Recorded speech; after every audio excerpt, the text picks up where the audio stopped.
Welcome to Wicked Little Bedtime Stories. No commercials, no loud noises, just quiet tales of the eerie, the wicked, and the true. Get comfortable if you can. Tonight's story begins now. Are you comfortable? Good. Is the door locked? Even better, because tonight's tale isn't for the faint of heart. It's for the curious, the restless, and the ones who know that not every starlet dies by accident. So settle in, my darling, dim the lights, and whatever you do, don't fall asleep just yet. This is a Wicked Little Bedtime Story, and it begins with Thelma Todd. Dead Before Morning, The Mystery of Thelma Todd.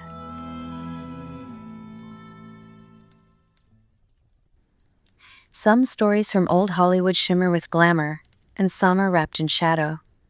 This is the story of Thelma Todd, the ice cream blonde. A star who made audiences laugh and whose death left behind more questions than answers. Tonight we step into the misty hills of 1930s Los Angeles, where the parties never ended, the secrets piled up, and sometimes a star's light faded long before its time. Part 1. Thelma Todd, a star born for trouble. Thelma Todd wasn't just a pretty face. She was born on July 29, 1906, in the working-class town of Lawrence, Massachusetts, a place better known for its textile mills than for producing Hollywood stars. Her father, John Todd, was a respected superintendent at a shoe factory, and her mother, Alice, was a woman of strong opinions and even stronger ambitions, especially when it came to her only daughter. From the beginning, Alice Todd was determined that Thelma would rise above their modest station. Bright, ambitious, and naturally outgoing, Thelma thrived in school. She wasn't just beautiful, she was sharp. Her early teachers spoke of her wit, her quick mind, and the way she carried herself with a poise far beyond her years. Her mother insisted on a path of respectability. Thelma was to become a school teacher, a solid, dependable profession for a young woman. No nonsense, no scandals, no dreams of stardom. And for a while, Thelma dutifully followed that plan. There was another shadow that shaped the Todd household, one nobody talked about easily. Years earlier, Thelma's older brother William had died in a freak accident at a carnival. He fell from a parade wagon and was killed instantly, a senseless tragedy that shattered the family. After William's death, Alice Todd clung even tighter to Thelma, pouring all her hopes, her fears, and her fierce ambitions into her surviving child. Failure wasn't just unacceptable, it was unthinkable. Thelma enrolled at the Lowell State Normal School, a teacher training college, and by all accounts she did really well. But it was clear to anyone paying attention that Thelma wasn't built for a quiet life spent handing out spelling tests and overseeing recess. She had a vivaciousness about her, an energy that couldn't be contained behind a teacher's desk. There was something magnetic about her, something Hollywood would sniff out from a mile away. That opportunity came sooner than anyone expected. Pushed by her ever-proud mother, Thelma began entering beauty pageants on weekends, not because she was eager for attention, but because Alice saw it as a way for her to elevate her daughter's status. It was through these contests with their flashing cameras and celebrity judges that fate intervened. A Hollywood talent scout caught the sight of Thelma's wide, dazzling smile and natural ease in front of an audience. Unlike many young women who seemed stiff or self-conscious when attention turned their way, Thelma shone. She made people laugh. She seemed, even then, real in a world that desperately craved authenticity. Offers started coming in, first modeling, then acting. It was a crossroads moment. Alice, sensing bigger things for Thelma than the schoolhouse walls of Massachusetts, made a bold decision. They would move to Los Angeles.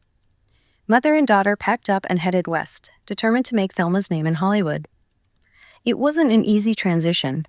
At the time, the movie business was booming, but it was also cutthroat, especially for young women. Studios churned through would-be starlets like a machine. Many arrived full of dreams and left broken, or worse. But Thelma was different. By the mid-20s, she was already a rising name, earning a reputation not just for her beauty, but for her sharp comedic timing, a skill many of her contemporaries lacked. In a world that still preferred its women silent, demure, and ornamental, Thelma refused to be just another pretty face. She could deliver a punchline with the best of them, trading barbs and winks with the likes of the Marx Brothers and Laurel and Hardy. Audiences loved her. So did directors. And some of the most powerful men in Hollywood, for better and worse. She wasn't just an actress. She was a woman who saw opportunity and grabbed it with both hands. By the early 30s, Thelma Todd had opened her own glamorous restaurant perched along the Pacific Coast Highway. Thelma Todd's Sidewalk Cafe, a glitzy, lively place where celebrities, mobsters, gossip columnists, and thrill-seekers rubbed shoulders. It was a snapshot of the golden age of Hollywood in all its chaotic, glittering, dangerous glory. And Thelma was right in the middle of it, smiling, sparkling, and whether she realized it or not, dancing on the edge of a knife. Part 2. A Golden Life and Darker Shadows. By 1935, Thelma Todd had it all, at least on the surface. Her film career was thriving. She had starred in over 100 films, shifting seamlessly between comedy shorts, feature films, and the glamorous photo spreads that made her a staple of fan magazines across the country. Audiences adored her. Men wanted to be with her, women wanted to be her. At a time when many silent-era actresses were fading into obscurity, Thelma had adapted, evolved, and risen even higher. And then there was the Sidewalk Cafe, a crown jewel on the Pacific Coast Highway. It wasn't just a restaurant, it was an institution. The glittering two-story Spanish-style building perched just above the beach in the hills of the Pacific Palisades drew crowds day and night. Movie stars like Jean Harlow, Barbara Stanwyck, and Cesar Romero mingled there, sipping cocktails under the California sun. It was glamorous, vibrant, electric. But behind the sparkle, trouble was brewing. First, there was Thelma's business partner, a man named Roland West, a successful director whose mood could swing from charming to cold without warning. Some said he was possessive of Thelma, even obsessed. Others whispered that the two were entangled in a volatile romance, though officially West was married, to silent film actress Jewel Carmen, who just so happened to own the building where the Sidewalk Cafe was located. Messy? Unbelievably. And then there were the gangsters. Hollywood in the 1930s wasn't just movie stars and studio moguls, it was mob territory too. Figures like Lucky Luciano and Frankie Carbo prowled the same glittering streets, their influence seeping into restaurants, nightclubs, and even movie productions. Running a high-profile cafe along the coast made Thelma a target for protection rackets, for influence, and for intimidation. There were rumors that Luciano himself wanted Thelma to convert the upstairs of her restaurant into a casino and brothel, catering to the Hollywood elite. Thelma said no, and you didn't say no to Lucky Luciano without consequences. The pressure wasn't just whispered threats anymore. It became terrifyingly real. In the months leading up to her death, Thelma began receiving anonymous letters demanding money, letters that warned she would be killed or have acid thrown in her face if she didn't pay up. For a time, she was so afraid that she brought in police protection and worked with detectives on an undercover sting. Thelma had even agreed to a meeting with her blackmailer, but the suspect never showed. A few weeks later, police arrested a man in connection with the letters. But many close to Thelma believed he was just a fall guy, a patsy offered up quickly to quiet the press. The threats didn't stop after the arrest. If anything, they became more chilling. And Thelma, sharp as ever, knew the real danger was still out there. Then, one day, a man showed up at the Sidewalk Cafe with a package. He said it was for Thelma but refused to leave it, said he needed her home address. Her secretary, Mae Whitehead, told him that wasn't possible and he should just leave the package like everyone else. Instead, he lost his temper. He became loud, agitated, furious that he'd been denied. He stormed out of the cafe and disappeared into the street. No one ever found out who he was, but Mae never forgot him. And in hindsight, the encounter felt less like a delivery and more like a warning. Even her personal life was chaotic. Her marriage to Pat DiCicco, a Hollywood agent with mob ties of his own, had ended in divorce, but not before he allegedly beat her so badly during one fight that she was hospitalized. Friends described Thelma as someone who tried to keep up appearances, laughing things off and insisting she was fine, even when the bruises told a different story. Still, Thelma pressed forward. Publicly, she was the life of the party, throwing herself into her work, her restaurant, and her endless schedule of parties, appearances, and late-night drives along the coast. Privately, though, she was exhausted. Friends said she longed for something simpler, to scale back the chaos, to focus more on her film career, maybe even find real love. But Hollywood doesn't let its bright young things slow down easily. And Thelma Todd, for all her wit and intelligence, had made enemies in places where enemies were a very dangerous thing to have. In the final months of 1935, as winter crept into Los Angeles, Thelma seemed edgy, more anxious than usual. She complained to friends that she was being followed. She told others that threats had been made against her. And she hinted that something was happening behind the scenes at the Sidewalk Cafe, something she wasn't ready to talk about yet. "I'll take care of it," she reportedly said. "Don't worry about me." But less than a week later, Thelma Todd would be found dead, locked inside her car in a dark garage on a cold December morning. And Hollywood would never stop asking, was it an accident? A suicide? Or something far more sinister? Part 3. The Last Night. December 14th, 1935. Thelma Todd was moving through the glittering chaos of another Hollywood weekend. Champagne, flashbulbs, laughter that never quite reached the eyes. She was one of the guests of honor that night at a party thrown at the Trocadero Club, one of Hollywood's most notorious playgrounds. Everyone who was anyone showed up: directors, starlets, mobsters, reporters, fixers. It was the kind of scene Thelma knew well, and lately the kind she seemed increasingly desperate to survive. She arrived around 8 p.m. wearing a silver evening gown that shimmered under the lights, her blonde curls perfectly set, her lipstick a sharp, defiant red. Outwardly she laughed, drank, mingled, but friends noticed she seemed tense, distracted, like she was putting on a show. She smiled, she drank, she danced. But the truth was, Thelma had been living under a cloud for weeks. The threatening letters hadn't stopped, even after the supposed blackmailer was arrested. If anything, the danger felt closer now. And as Thelma moved through the bright lights of the Trocadero that night, some said she seemed to know it. Tension simmered beneath the surface all night. Witnesses would later say there was an altercation at the Trocadero, a bitter argument between Thelma and her abusive ex-husband, Pat DiCicco, who was also at the party. DiCicco, who had left bruises on Thelma's body before, wasn't the kind of man to let go of grudges easily. Some claim he threatened her. Others said he simply shouted and stormed away. The details are murky, but what's certain is that by the end of the night, Thelma looked drained. And she had a deadline. Because back at the Sidewalk Cafe, her business partner and on-again, off-again lover, Roland West, had imposed a curfew. He told her she had to be home by 2 a.m. Imagine that. A 29-year-old woman, a movie star, a successful entrepreneur, told when she had to be home, like a schoolgirl with a strict father and a locked front door. But Thelma didn't leave the Trocadero until around 3 a.m. Her chauffeur, Ernest Peters, drove her home, and they arrived at the cafe at approximately 3:45 a.m. He let her out at the bottom of the long, lonely staircase that snaked up from the Pacific Coast Highway to her apartment above the cafe. It was cold that night, cold for California. Thelma wore no coat. Her chauffeur would later testify that she seemed tired, maybe a little buzzed, but not drunk. She thanked him, stepped out into the dark, and began the lonely climb up the stairs. At night, the Sidewalk Cafe became a different place. Empty tables, silent hallways. The ocean wind pushed at the doorways like a thief trying to get in. The once welcoming neon lights threw long, broken shadows across the tiles. And the narrow stairway that led up to Thelma's apartment seemed to stretch on forever. A final, lonely climb into darkness. Each step carried her deeper into the shadows and closer to an ending she never saw coming.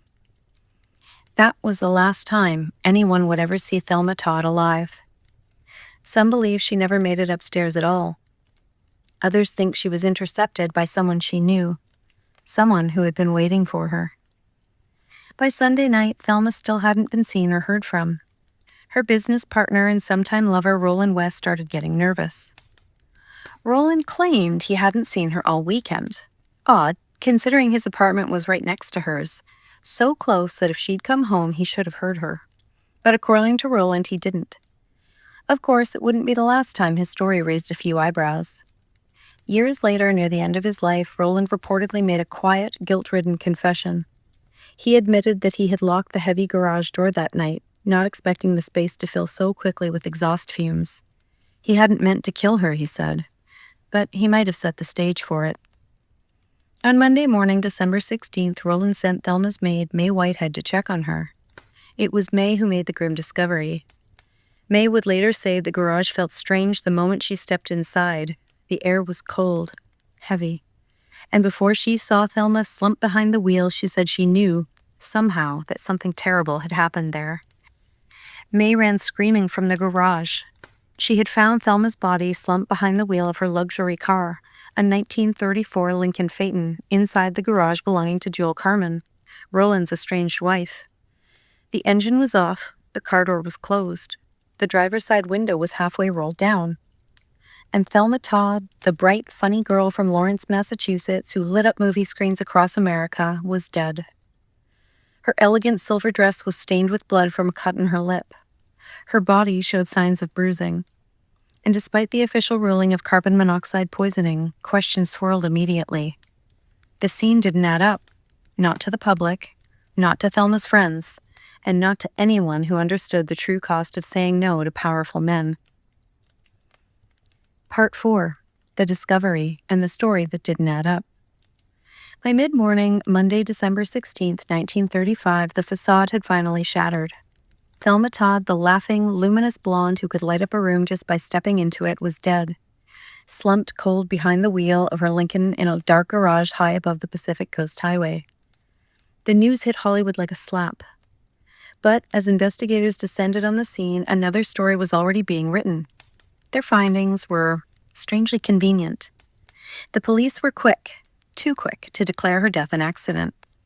The initial theory was simple. She had come home from the party in the early hours of Sunday morning, found herself locked out of her apartment, and decided to wait in her car for warmth. With the engine running for heat and the garage door closed, they said she had accidentally succumbed to carbon monoxide poisoning in her sleep. Neat, tidy, and wrong. From the start, there were details that didn't make sense. For one thing, the car's gas tank was still nearly full. If Thelma had been sitting in the car with the engine running all night, as they claimed, the gas should have been significantly depleted. Instead, when investigators checked, they found that the tank was almost untouched. And then there was her purse, a small white party bag still sitting in the car beside her. Inside it, a key. Her key. To the apartment she was allegedly locked out of. If Thelma had her key with her the whole time, she should have been able to get inside, but she didn't, or couldn't. That begs a darker question. Was the door bolted from the inside, perhaps by someone else? And even if it was, Thelma Todd was not the kind of woman who gave up easily. This wasn't the first time Roland had locked her out, and the last time it happened, she didn't crawl into a car and fall asleep. She pounded on the metal doors, she rattled the glass, she even broke a window to get inside. Wes himself once admitted, if Thelma wanted to get in somewhere, she would get in. But this time, she didn't. No banging, no broken windows, no signs she ever even tried. Just silence, a car, and a locked garage door that couldn't be pulled shut from the inside. And there were other things, stranger things.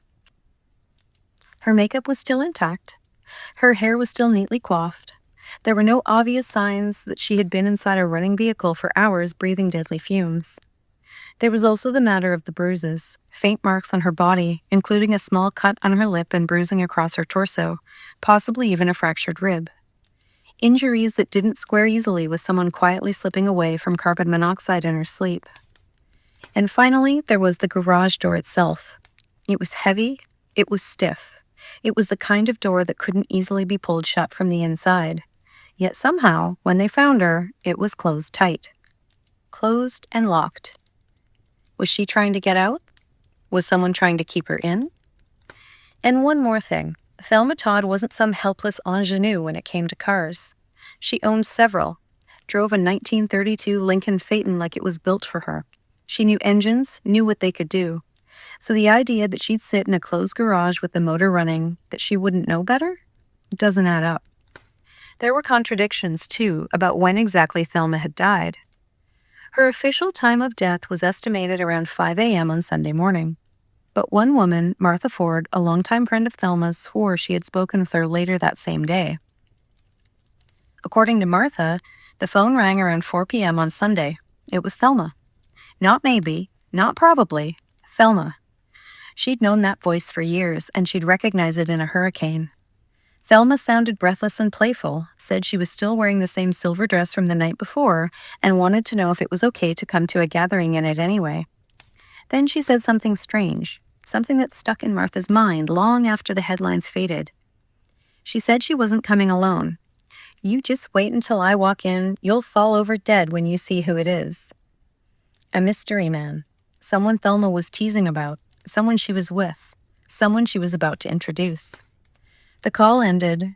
Thelma never arrived, and hours later she was found dead, slumped behind the wheel, still wearing that same silver dress. If Martha was telling the truth, then Thelma was alive at least 11 hours past the official time of death. And she wasn't alone. She was with him. It only deepened the mystery. Was Thelma dead all along? Or was someone trying to rewrite the timeline? The contradictions piled up quickly, and the one thing they all pointed to was simple. Whatever happened to Thelma Todd that night, it wasn't the neat little accident the papers wanted you to believe. Part 5.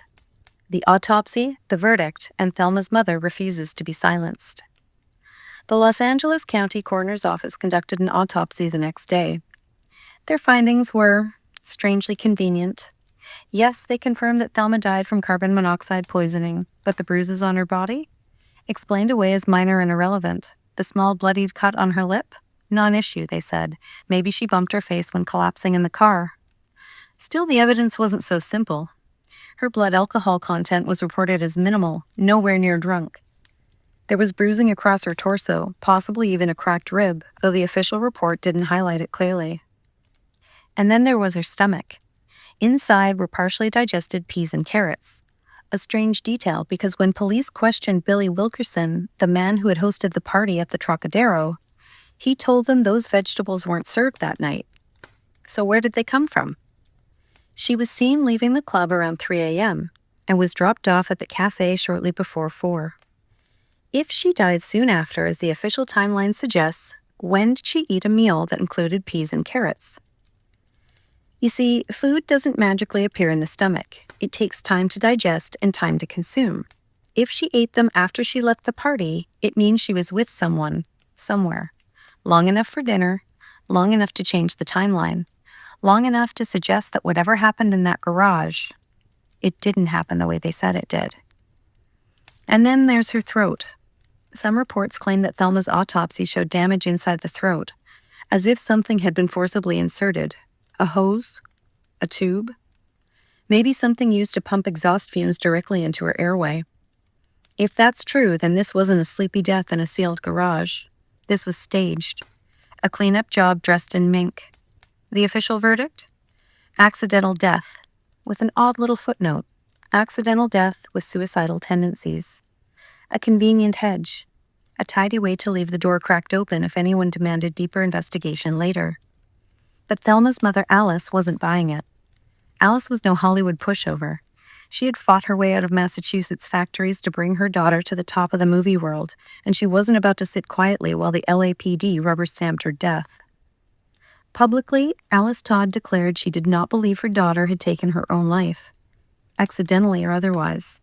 She said Thelma had plans, real plans, for her career, her business, even a vacation she was excited about.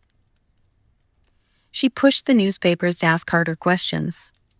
Why would a woman who could have called dozens of friends or simply walked a few blocks to the bustling PCH sit and die quietly in a car? Why was the bruising and the potential fractured rib downplayed? Why did the man closest to her, Roland West, shift his story multiple times under questioning? And why had the threatening letters, the death threats, been completely ignored in the final narrative? But while Alice pushed for answers, others stayed quiet.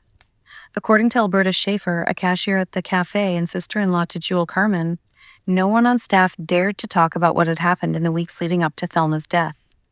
She said they were threatened. Not by the studio, not by the police, by some bad guys. People who made it clear that silence wasn't just preferred, it was expected, and if you talked, you might not be around long enough to regret it. Meanwhile, rumors swirled like wildfire. Some said Lucky Luciano's men had forced her into the garage and shut the door behind her. Others whispered that Roland West had lost his temper when Thelma stayed out too late, that locking her out had been a cruel, deliberate punishment that turned fatal. And a few even floated the theory that she had tried to drive away, but someone stopped her before she could escape. The police, eager to tamp down scandal, closed the investigation within weeks. No charges were filed. No further inquiries were made. Hollywood moved on. But Thelma Todd's death never stopped feeling wrong. Not to her mother, not to her friends, not to the people who had seen the bruises up close. Behind the glitz and glamour, there was a message written in blood and exhaust fumes. In 1930s Hollywood, when the wrong people wanted you gone, the city knew how to look the other way. Part 6. The Legacy. What was buried and what refuses to stay silent. In the official story of Hollywood's golden age, Thelma Todd barely gets a footnote. The magazines at the time printed glossy tributes to a beloved starlet who died tragically young, skimming over the bruises, the death threats, the locked doors, and the lies. Studios closed ranks, newspapers moved on. The case was buried along with Thelma beneath layers of glamour, gossip, and collective forgetting. But some wounds never really heal, and some ghosts refuse to be silenced. Over the years, Thelma Todd's death became one of Hollywood's most persistent unsolved mysteries, whispered about in books, documentaries, and internet forums, always circling back to the same impossible questions. How does a vibrant, successful woman with no history of despair simply sit and die alone, feet from help? Why was the possibility of foul play so quickly dismissed despite glaring evidence? How much did Roland West, Jewel Carmen, and even the mob have to hide? And why, after almost a century, does the name Thelma Todd still make people uneasy? The answer is simple. Because her death wasn't just a tragic accident, it was a symbol. A symbol of how power works in Hollywood. A symbol of how inconvenient women, smart women, funny women, ambitious women are erased when they become too difficult to control. A symbol of how easily the system will close its doors, lock its windows, and suffocate the truth when too much money, reputation, and influence are on the line. Thelma Todd was supposed to be another glittering casualty. Another pretty face who got careless, drank too much, stayed out too late. Someone the papers could mourn for a week and then forget. But she didn't stay forgotten. Her story, half buried in lies, half exposed by the stubborn anger of people who loved her, still flickers today like a warning light at the edge of Hollywood history. She was bright, she was bold, she fought harder than anyone expected. And though they managed to silence her voice, they never quite managed to kill her story. Because Thelma Todd wasn't just another pretty face. Thelma Todd became a ghost in a city full of ghosts. Another unfortunate accident they never meant for anyone to look at too closely. But she's still here, in the cracks of the story they tried to seal shut, in the bruises they tried to explain away, in the questions that won't stay buried. And if you listen closely enough on certain cold coastal nights, you might still hear her laughter. The sound of someone who didn't plan on dying, who didn't plan on disappearing, and who sure as hell didn't go down without a fight.